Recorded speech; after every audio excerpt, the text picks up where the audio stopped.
રાષ્ટ્રીય સ્વયંસેવક સંઘનો ગુજરાત અને સૌરાષ્ટ્રનો સંયુક્ત સંઘ શિક્ષા વર્ગ તારીખ 16 મે થી તારીખ 31 મે દરમિયાન પાટણની ભગવતી ઇન્ટરનેશનલ પબ્લિક સ્કૂલ ખાતે યોજવામાં આવ્યો હતો.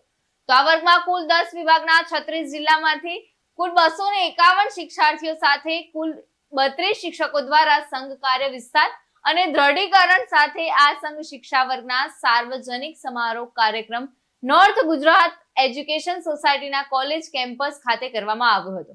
તો સંઘ શિક્ષા વર્ગના સમાપનને શિક્ષાર્થીઓ પોતાના દૈનિક જીવનમાં સમયના મહત્તમ અને અસરકારક ઉપયોગથી સ્વસ્થ અને સ્વદેશી જીવન પદ્ધતિના પાઠ અંગેનું પણ પ્રશિક્ષણ મેળવ્યા બાદ આજે શિસ્ત, સંયમ અને વાદ્યોના તાલે લયબદ્ધ રીતે નિયુદ્ધ દંડ, યોગ, સમાનતા પ્રયોગો પ્રદર્શિત કર્યા હતા અને ગોષ્ઠ દરમિયાન આનક, પ્રણવ, જલરી, વંશી, શંખ અને ગોષ્ઠદળની લયબદ્ધતા આકર્ષણનું કેન્દ્ર રહ્યા હતા. ધર્મેન્દ્રસિંહ દરબાર સાથે ચક્રવાત ન્યૂઝ પાટણ.